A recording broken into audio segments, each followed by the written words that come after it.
Hi, Jill here again. I tried to record this episode a couple weeks ago, and I feel like all of my technical devices hated me. I had just sent my phone in for Apple repairs, and I recorded this whole episode, and it didn't save. And I tried to just do it again. I gave up. I gave up, cried, it was fine. So I waited until I had it ready. So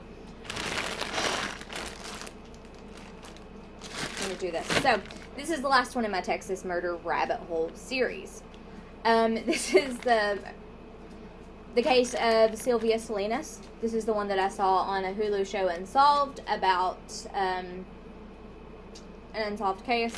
So I'm going to I made this the other day because I wanted tacos, but I also wanted french fries.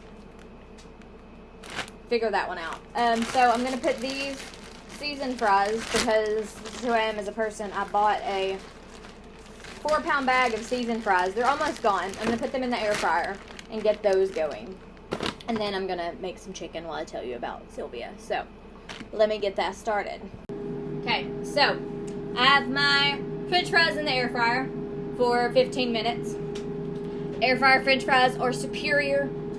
I will fight you on that. So I have a pan, heat it up. I'm going to put some olive oil in it, just enough to kind of coat it and get that heated up. So I'm going to tell you about Sylvia Salinas. Sylvia Salinas was from Galveston, Texas. She was born on January 7th on Galveston Island, where she lived her whole life with her parents, one sister and 2 brothers. They had a family grocery store.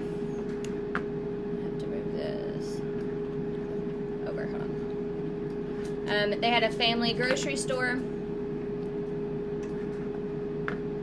that was originally owned by her brother. And I'm gonna, if I butcher these names, I'm sorry. Dareless. I listened to some podcasts. I'm pretty sure that's how you say that. For 18 years, and then they gave it to their parents before moving to Hawaii to run a grocery store there. So, in 1988, Sylvia bought the store from them since she was a natural businesswoman who had helped with the business and worked there for 10 years. Everybody knew her and how friendly she was. So, I'm going to... My latest thing is I'm mostly plant-based right now. So, this is dairy, which I keep seeing everywhere. And it's really good. These are original plant chicken pieces. So you have to use a couple of them, but you have to cook them in oil. I'm going to turn that down. I'm like 95% plant-based with the exception of dairy.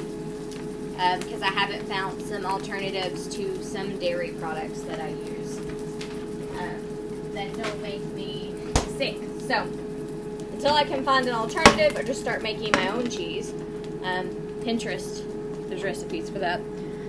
Here we are. So, Sylvia, I should have a picture of her somewhere.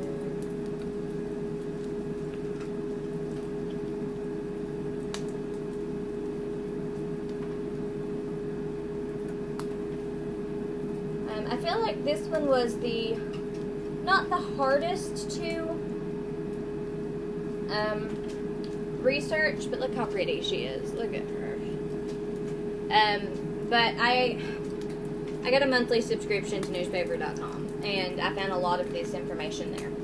So we're going to cook this, get it going. So Sylvia bought the grocery store from them. Everyone knew her and how friendly and witty she was. She was someone who was the kind of person who always wanted to see the good in everyone, and wanted to help them, but also did not take any shit. I adore this woman already. Sylvia was so loved and was also referred to as Tia Sil. She was known to help her customers in any way she could, even going as far as to give them credit advances on groceries until they got paid, and then letting them use a slide scale when they were short. So, I'm not sure what's I had spinach and threw it away because the mix went bad. But so I'm going to use mushrooms, and I've got tomatoes too. So I'm going to cook this. I'm going to let the dairy chicken cook first. So that's just a little bit about Sylvia, who seemed like an absolute delight of a person. On Halloween Day in 1989, Sylvia was at her family store, the Salinas food store in Galveston, Texas. She had stayed behind to stock shelves while her parents went back home for lunch.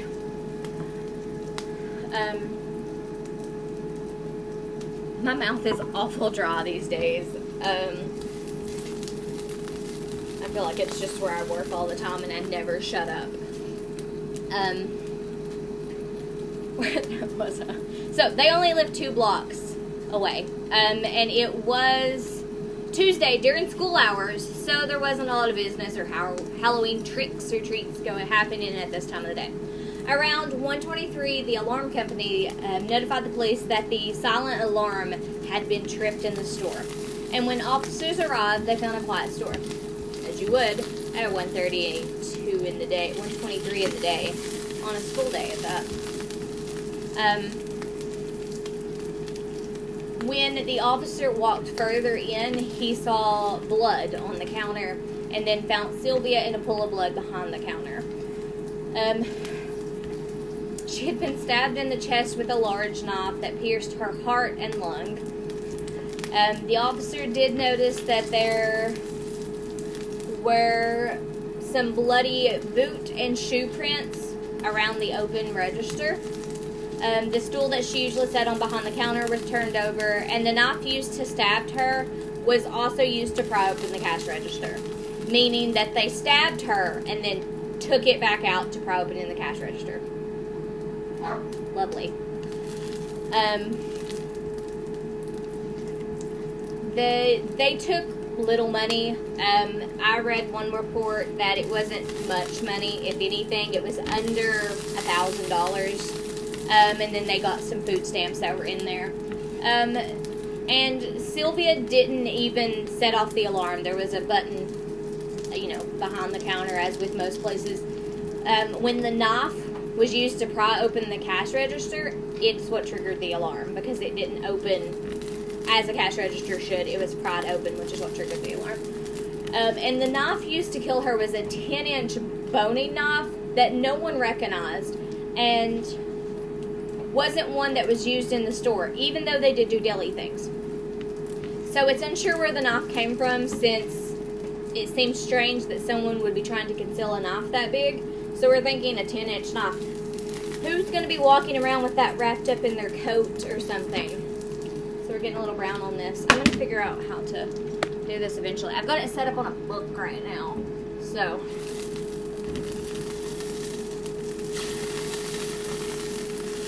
burn myself one of these days. So that's the gist so far. So we've got these browned. I'm going to slice these up a bit. Pull out my knife. I don't even know what I should have Googled what a 10-inch boning knife looked like. I did not. And I have a whole knife rack here. That's a butcher knife. I don't know what a boning knife is. This is a bread knife. But even that's too big to conceal somewhere. Like, man, people are crazy. Like, I don't know why you want to walk around like that. So I'm going to just slice this up a little bit. We've got about 4 minutes on the French fries. I'm almost through the suspects. This one was a short one. I will include all the articles that I found.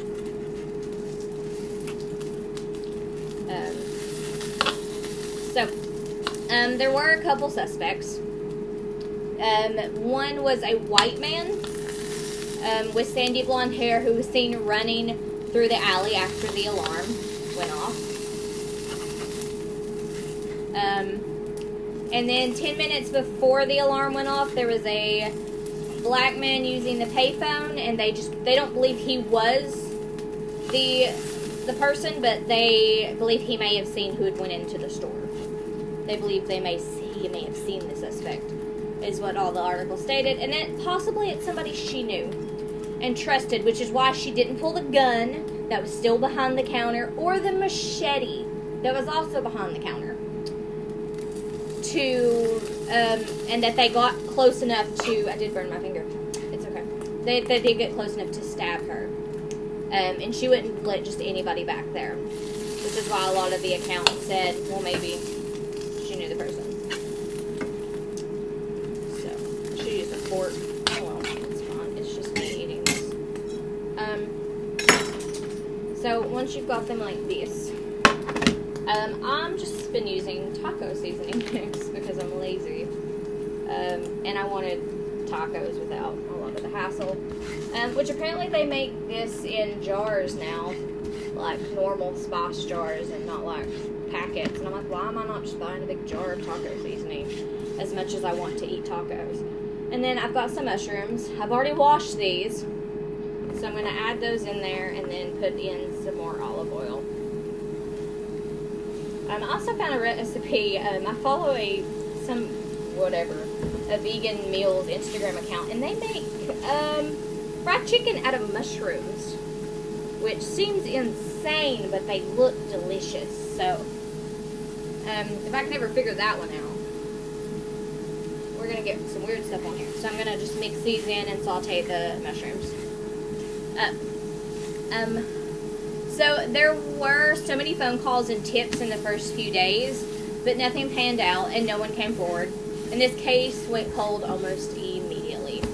Almost immediately. Just chopping up the mushrooms. They tried to test fingerprints found at the store, but there were so many that it was hard to sort through them. And then in 2008, so this happened in 1989, which was, I was a baby. In 2008, Hurricane Ike destroyed most of the evidence that had been stored there, so there isn't much left except a videotape of the scene. 400 mourners came out in the wake, which should tell you just how much that she was loved. And her brother stated that he regrets giving the store to their parents and then it going to her, because if he would have been there and wouldn't have sold the store, he would have been there and she wouldn't have been alone in the store, which breaks my heart. There is a podcast that Nancy Grace did, and it interviews the family, which is really good, and I have it linked in the post, and it's heartbreaking. And there was also one podcast that I listened to, which was the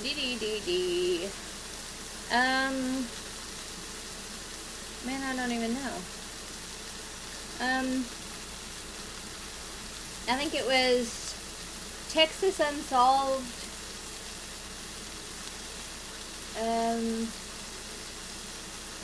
Killed in Broad Daylight. Oh, the Gone Cold podcast, which I questioned at the beginning because they were giving a lot of information about Galveston, and I said, am I listening to the right podcast? And then they went into it. But in that podcast, the host stated that she had planned to not renew the lease on the store the following year and was going to move to Hawaii with her brother. So the lease was supposed to be up, I believe, in 90 or 91, and she wasn't going to renew it. She was going to move to Hawaii with her brother, which makes this even more awful. So I decided to do this one since it was similar to the murder of Hector Alez Sr. that I covered in the random Texas murders. Look at this goodness. Who, just to remind you, was murdered on April 23rd of 1988, so a year and some months before. Just after midnight behind Alez grocery store, so his own family grocery store, which was in Edinburgh, which was a drive-in grocery store, and his family owned and operated. There's about a 5-hour difference between the two places, but the similarities were just too much that I couldn't stop thinking about it. So, that's all the information for that. They have reopened this, and there's some tip lines and stuff if you have any information about it, of course. So look at this goodness. I'm going to get a plate and fries, and then we're going to put this together. Okay, so I've got our fries. I put some seasoning salt on them. Since I am still eating cheese, but cheese is mostly plastic, right? I'm going to put some cheese on it. If somebody has an alternative plant-based cheese, I'm willing to try anything as long as it doesn't flare my gastritis. Then we're going to take our plant-based chicken and our mushrooms that are taco-fied, and we're going to add it on top. Look at that deliciousness. And then I like to have green with my tacos. I'm assuming as most people do. So I'm going to take some lettuce, but since I don't have spinach too, I'm going to make it like it's an actual taco salad. It's just got french fries in it, which potatoes are delicious. If I could be a vegetable, I'd be a potato. So I'm going to put some lettuce. I'm going to try not to get carrots in there. Hello, ma'am. Can I help you? You will not eat lettuce. This is Lemmy. She says hi. She said, give me food, please. So I've got that. I'm also going to cut up some fresh tomatoes. Put those on it. And I dice tomatoes weird. Don't judge me. I don't want to use a cutting board. So we're using shortcuts. Shortcuts are the way to life. They make life better. I like tomatoes, though. I just destroyed this tomato. Absolutely mangled it. Mangled. I'll eat the rest of that. So, we've got that. I'm going to put some salsa. Thick and chunky, like myself. Just a little, just to give it a little, you know, all pep in your step. Plus, I mean, salsa is, so this, look at this, deliciousness. I'm going to top it with one more thing, though. Zappa, you're in my way. Spicy ranch. Deliciousness. This is why I have gastritis, because I eat shit like this. Hello, ma'am. Excuse you. Excuse me. Do you want a french fry?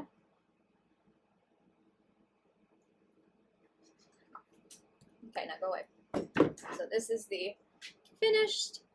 I have to type up the recipe, because the original recipe I had, you know, the video didn't save. So, we have this deliciousness. Was it good, Lemmy? Do you like it? So, I'm going to go eat this. If you have any murders that you want me to cover, any dishes that you want me to make, by all means, let me know. And I should have this posted in the next couple days. So, stay safe. Take care of yourself. Take care of your furry friends. And until next time. Bye.